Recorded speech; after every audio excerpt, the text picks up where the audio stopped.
judul budaya positif. Kemudian salawat dan salam tak lupa pula kita kirimkan kepada Allah, semoga senantiasa disampaikan kepada sang baginda Muhammad sallallahu alaihi wasallam.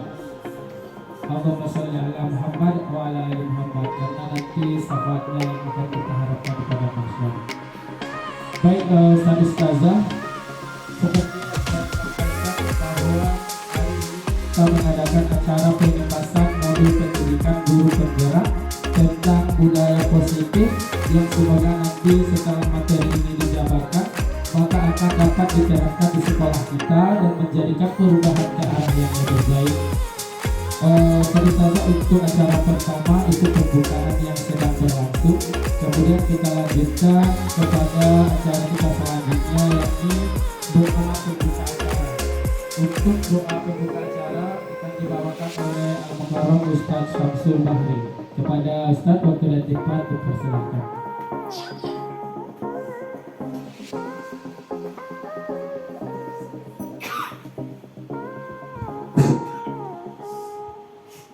Sebelum kita berdoa, alangkah bagusnya kita mengucapkan istighfar dalam hati agar senantiasa Allah mendengar doa kita. Mudah-mudahan harapan-harapan kita dikabulkan oleh Allah Subhanahu wa taala.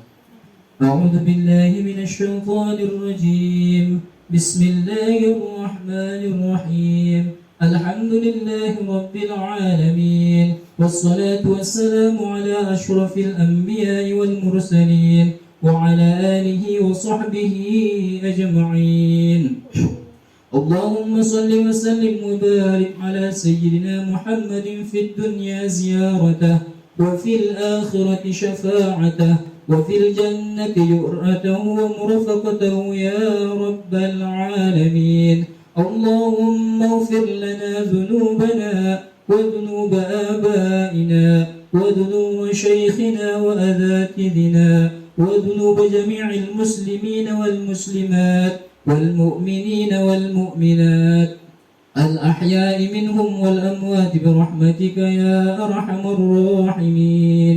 يا دليل الخيار دلنا على طريق الصادقين واجعلنا يا الله من عبادك الشاكرين واجعلنا يا الله من عبادك الصابرين واجعلنا يا الله من عبادك المخلصين.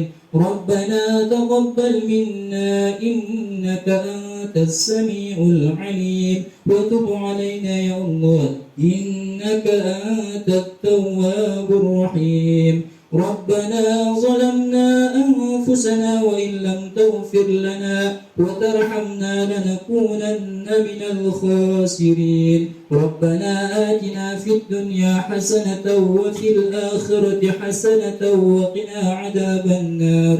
وصل اللهم على خير خلقه ونور عرشه سيدنا محمد صلى الله عليه وسلم بفضلك سبحان ربك رب العزة عما يصفون وسلام على المرسلين والحمد لله رب العالمين.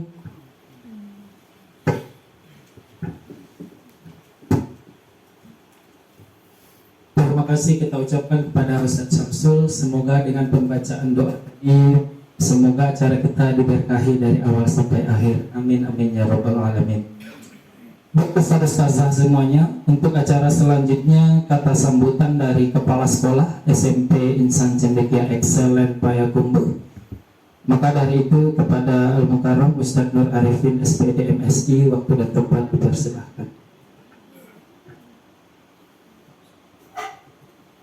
Bismillahirrahmanirrahim. Assalamualaikum warahmatullahi wabarakatuh.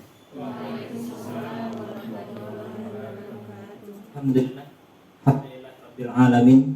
Wassalatu wassalamu ala asrafil anbiya'i wal mursalin wa ala alihi wa ashabihi rasulillahi ajma'in, amma ba'du.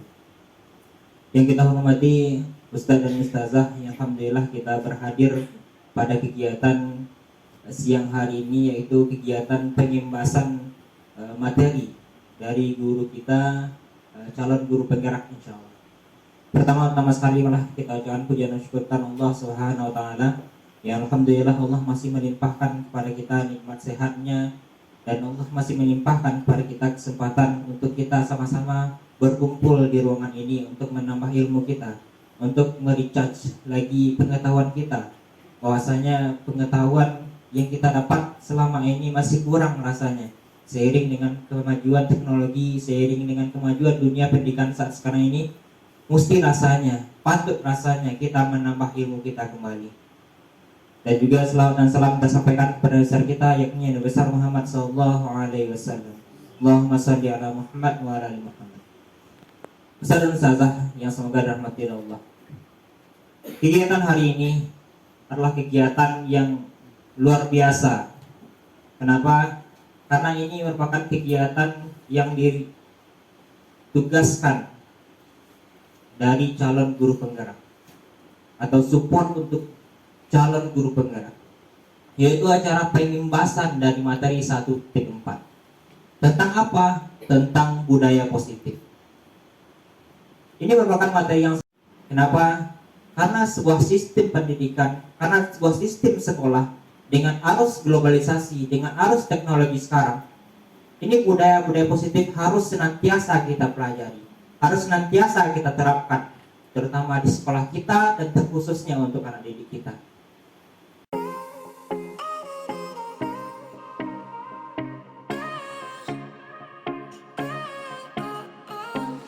Budaya positif apa yang mesti kita ambil? Budaya positif apa yang mesti kita terapkan kepada anak didik kita? Sehingga kita memiliki ide berkaitan dengan budaya positif untuk anak-anak didik kita dan sebagai contoh untuk anak didik kita. Semoga kegiatan ini Allah berkahi hendaknya. Walaupun minkum. Assalamualaikum warahmatullahi wabarakatuh. Terima kasih kita ucapkan kepada Ustaz Arif yang telah memberikan sambutannya kepada kita bersama. Baik, Ustaz-Ustazah semuanya, masuklah kita ke kegiatan inti kita pada hari ini, yakni penyampaian materi pengembasan modul 1.4 terkait budaya positif yang akan disampaikan oleh calon guru penggerak Ibu Eri Rastuti SPDGR. Maka dari itu, waktu dan tempat kita persilahkan kepada Bu Eri.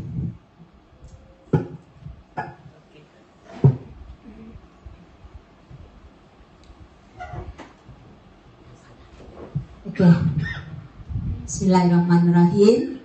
Assalamualaikum warahmatullahi wabarakatuh. Selamat pagi semuanya. Walaupun sudah siang, semangat kita masih pagi.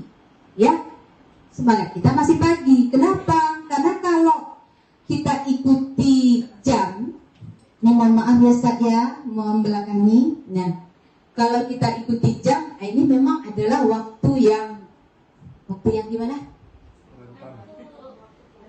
Waktu yang rawan sekali.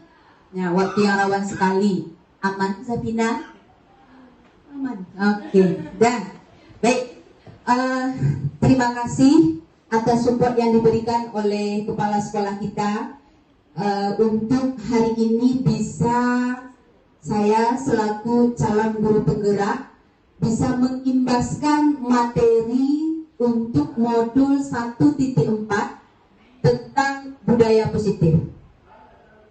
Materi ini sangat berguna bagi kita karena nanti di dalam penyajian materi akan ada nanti video yang ibaratnya kita bisa merefleksikan diri kita, saya itu selama ini berada di posisi mana ya? Seperti itu. Dan ini nanti akan menjadi refleksi buat diri kita. Sudah benarkah tindakan saya selama ini? Seperti itu. Itu ilmu yang pertama. Nah baik, sebelum kita masuk kepada apa yang barusan saya sampaikan, di dalam modul 1.4 ini ada 6 modul yang kita pelajari. Yang pertama itu adalah mengenai disiplin positif dan nilai-nilai kebajikan universal. Kemudian nanti ada teori motivasi, hukuman, penghargaan. Kemudian ada keyakinan kelas.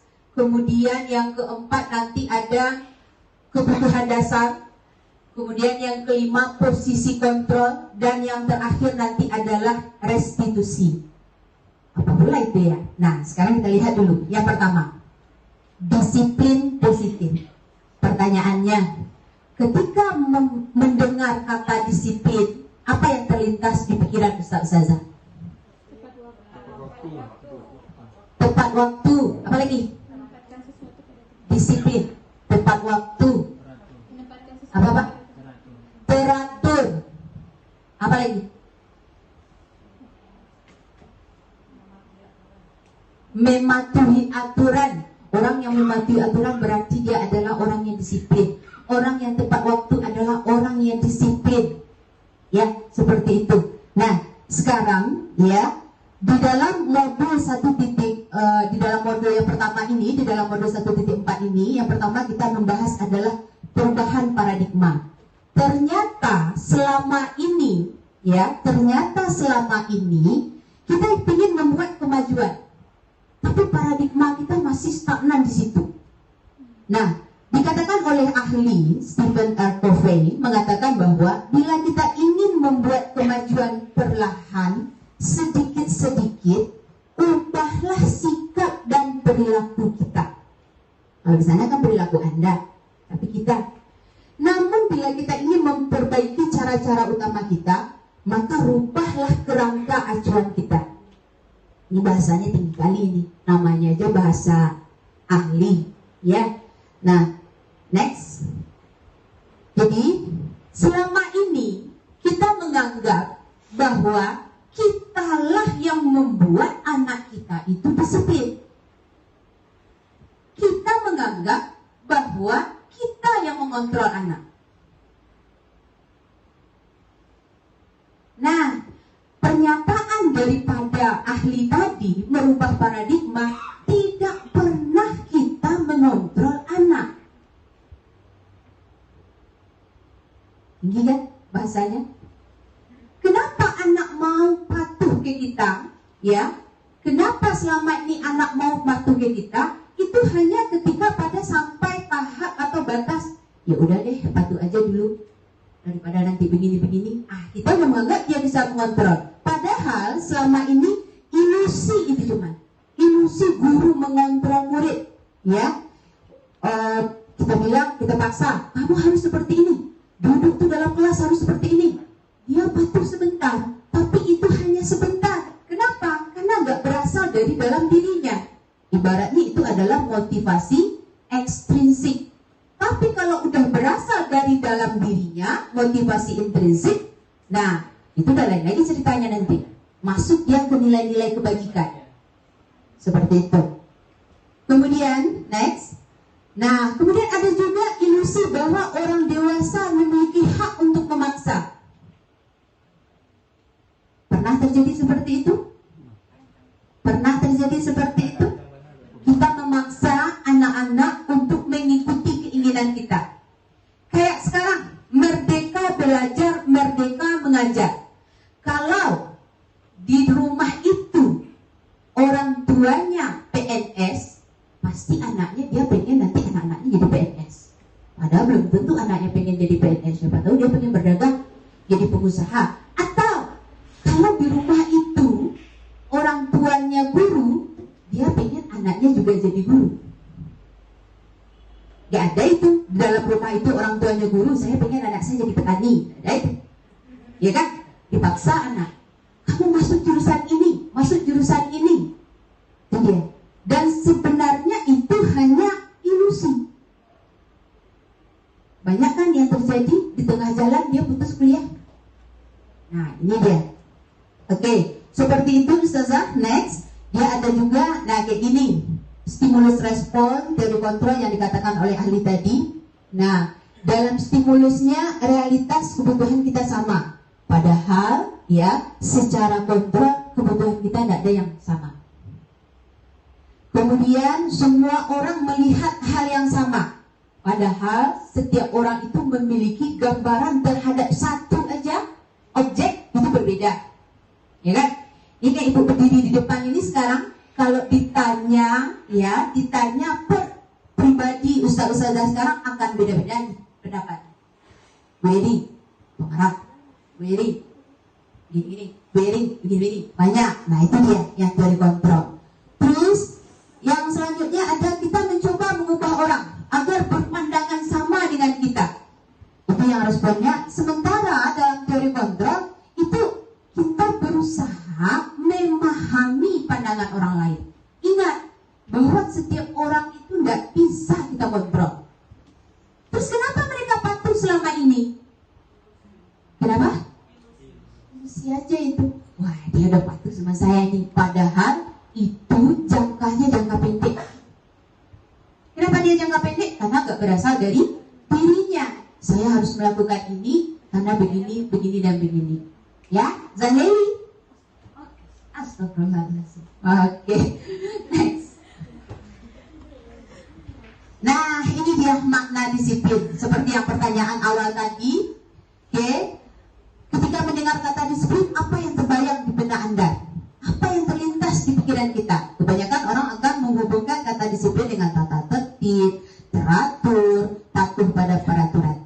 Nah, di sini ada juga orang yang menghubungkan disiplin itu dengan hukuman.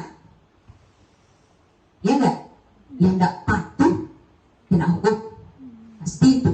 Disiplin selalu dia diikuti dengan hukuman. Tidak patuh, contoh, enggak pakai sepatu hitam. Ya, Ustaz ya? Satu. Oke, seperti itu. Nah, lagi ini tubuh 6 jam. Nah, kemudian kalau ketika kita merasa bersalah, kita mengalami identitas kegagalan. Dalam hal ini kita payah nih mencari solusi. Untuk, ya kan? Enggak, saya udah jadi orang yang merasa bersalah. Next ya. Oke. Nah, kalau validasi tindakan yang salah apa? Kita validasi. Kenapa berkelahi? Kenapa kamu melakukan hal ini? Nah, ditanyain ke dia, pasti keluar semua itu. Setelah pagi, kita stabilkan. Biasa itu namanya juga anak laki-laki, kalau nggak berkelahi 1 hari, mah bukan laki-laki. Ya, boleh seperti itu kata ahli. Nah, jadi anak, Salsa ini ternyata boleh keluar nanti. Kenapa kamu lakukan ini? Ya iyalah Ustaz, ya ini, keluar dia. Baru nanti kita masuk ke langkah yang ketiga. Kalau sudah seperti ini, kira-kira yang mana ya yang kita langgar? Keyakinan mana ya? Iya ya saya. Maksud ya anak nindu-nindu emosi kayak gini. Seperti itu. Iya ya saya anak terlambat terus kan. Nanti kemana orang nengok? Muncul dari dalam dirinya. Itu yang dimaksud dengan restitusi. Jadi hukuman tidak boleh, tapi lebih bagusnya adalah konsekuensi. Kemudian setelah kita melihat tadi, kira-kira kita berada di posisi kontrol mana, yang paling bagus itu adalah manajer. Ya, manajer. Dia tadi ada penghukum, pembuat merasa bersalah, kemudian ada tadi sebagai teman, ada tadi sebagai pemantau, kemudian yang terakhir yang paling bagus adalah manajer. Dia bisa mengcombine semua perasaan itu. Wah, anak saya ini terlambat gara-gara apa ya? Tidak langsung dia main pukul, tidak langsung dia pemalas, tidak ada. Kenapa terlambat? Biasa terlambat. Ustaz kan terlambat juga. Yuk, duduk kita dulu. Cari, kenapa terlambat? Ya Ustaz, tadi anak terlambat karena tadi malam itu anak lama tidurnya. Kenapa lama tidur? Nggak tahu, pikiran anak itu ke kampung aja. Ada loh, anak kita yang seperti itu. Terus jam berapa tidur tadi? Anak baru bisa tidur jam 2 malam Ustaz. Ya kan? Kalau jam 2 malam tidur, besok pagi kita mau ke sekolah, kira-kira apa yang akan terjadi? Ya ini, anak terlambat. Terus apa lagi? Pelajaran tak dapat. Dari dia. Jangan kita, pelajaran nanti tidak dapat. Antum nanti digini guru. Dia nggak aja itu. Tapi kalau dia datang dari dia, akan muncul keyakinan diri yang maksudnya, ini ya yang dari yang sudah saya lakukan ini, inilah konsekuensi yang akan saya terima. Nah, itu baru bagus dia. Kira-kira bisa nggak kita lakukan ini di sekolah kita? Bisa nggak? Bisa nggak? Kok makin kecil suaranya? Bisa nggak? Bisa. Alhamdulillah bisa Sarif. Oke. Terima kasih ya Ustazah atas waktu yang diberikan. Kita kembalikan ke moderator.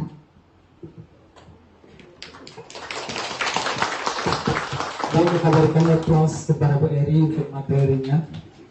pada hari ini alhamdulillah telah memberikan ilmu yang sangat bermanfaat kepada kita bersama Ustaz-Ustazah terkait budaya positif.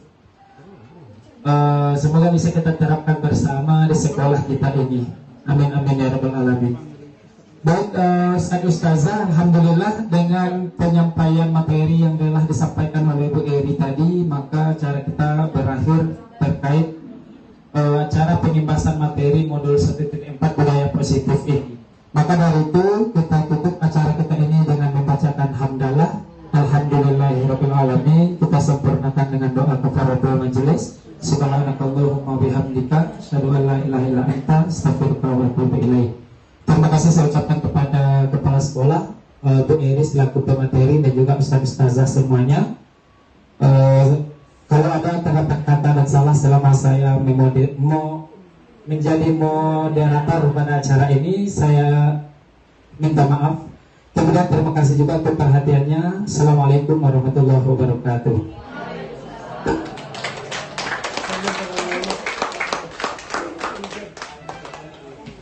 Kegiatan sosial seperti gotong royong dan pertemuan-pertemuan antar masyarakat lainnya. Mereka akan hadir di sana dan mereka juga akan memperkenalkan Islam dengan bijaksana. Mereka tidak memaksa masyarakat untuk masuk ke dalam Islam, tapi mereka memperkenalkan dengan bijaksana yang membuat masyarakat tertarik akan adanya Islam.